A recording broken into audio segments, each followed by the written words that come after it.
In my past project I said that I repeat my failed flight tests because they were unsuccessful. In today's video we'll talk about how to make it work an engine and rocket. I will try 3 main flights. The first will be a rocket that will fly to a height of 100 to 150 meters, but I doubt it. The second will also be a rocket, but it will have a parachute, and the third will be a UFO. But before that, I noticed that I still had one motor left from my previous project, so for fun, I still get on a plastic boat and see what will happen.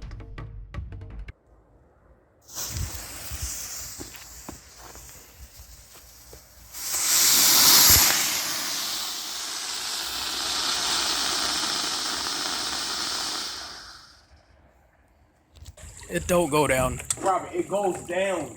No, it don't. It do go down. Oh! Stop! Well, I don't know what I expected. To make the body of the rocket, we will use the weldable adhesive tape, which we wind on a spiral around the stick. Once we've done the first layer, I'll do the second layer the same way as before, but in the opposite direction. I use 3 layers.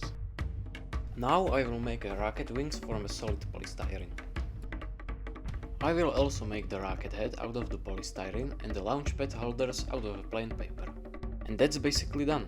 It's very cheap to make if you don't want to paint the rocket like I did. Now we are going to make an engine. We are going to make the engine out of a cardboard tube and 2 wooden wheels. But later in the video you'll find out that the tube wasn't exactly the best idea. You put the wooden wheel into the tube and hammer a nail into the side, and apply epoxy all around and inside. To make functionally flawless fuel, we will need 27 grams of crushed potassium nitrate and 50 grams of crushed granulated sugar. We mix this together and we will have the perfect fuel. You put the finished fuel into the engine and use the hammer and wooden stick to load the fuel into the engine. It must be pressed so hard that it is hard as a rock. Here's why it's not a good idea to use a cardboard tube from the store. I hope the tape save it. Let's make electronic detonators. First, we'll make a functional detonators. We need to crush a few match heads. Make a paper tube about 2 cm long with a diameter smaller than the hole in the engine block. Cut off about 10 cm of wire, carefully cut the insert around the middle and pull it out of the distance of about 5 mm. Cut off all the wires, leaving only one. Strip the ends, now glue the wires into the tube and put the crushed match heads inside. Glue the tube.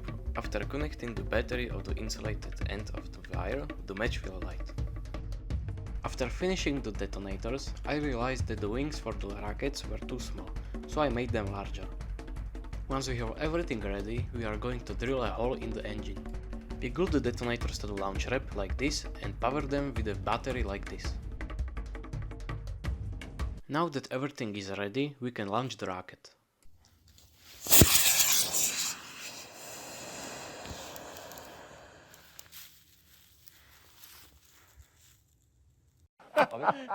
I think it must be damp. Oh, hang on. Hammond! Hammond! And here's why I'm going to make my own engine tubes from now on. To make homemade engines, we will need 4 A5 papers, a lot of glue and patience. Now wrap the paper around the stick, coat the end of the paper with glue and stick it on the paper. And you got the perfect tube for engine. I don't want to make a new rocket, so I tried to fix the old one. This time I nailing the bottom of the engine with a screw. Unfortunately, our detonators failed this time. I must have messed something up. But luckily I kept one fire wick from the boat.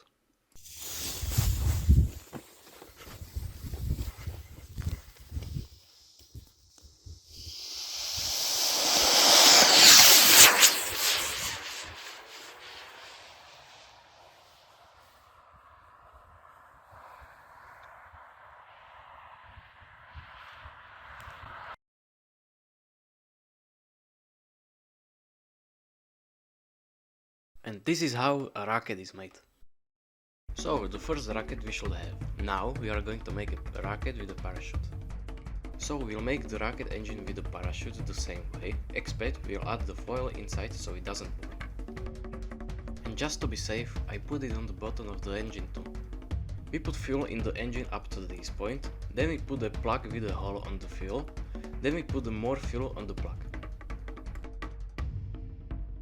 Once we have the engine ready, we will make a new head for the rocket.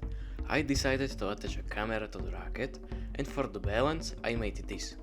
On one side there will be a camera and on the other side will be the weight. I know this isn't for everyone, but it's the best option for making a non-flammable parachute. It's called isothermal foil. We will attach the parachute to the rocket head and to the rocket itself. And to be safe, I will wrap the parachute in a paper form and put a non-flammable foam underneath. Now it's finally time to launch it.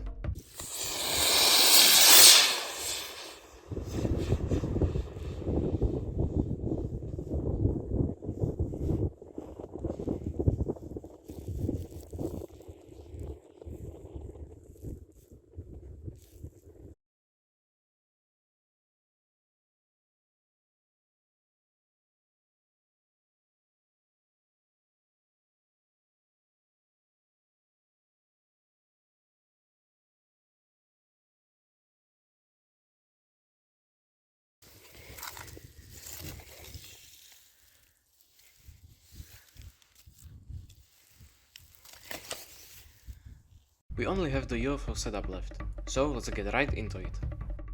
I want my UFO to be lightweight, but also able to withstand a strong impact, so I decided to use extruded polystyrene. I ran out of orange, so I decided to change the style and bought a golden paint. To hold the ramp and the engines on the plates, I made tubes like this that I will glue there. And the engines will be exactly the same, just smaller.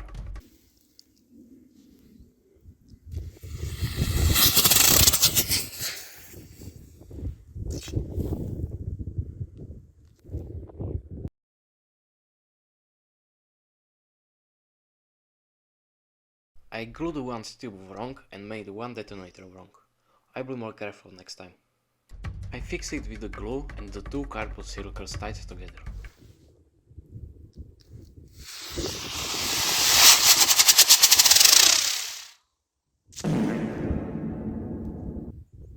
I made another mistake, which was that I taped the cable to the ramp. This time it will work out.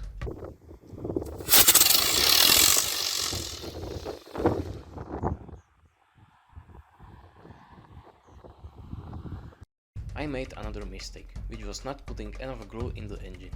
At least you can see that you shouldn't neglect it like I did, but overall the design of this engine is functional.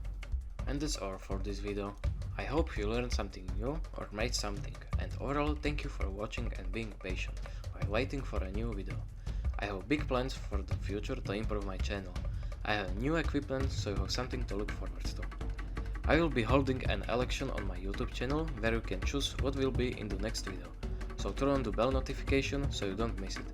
Thanks for watching and see you next time.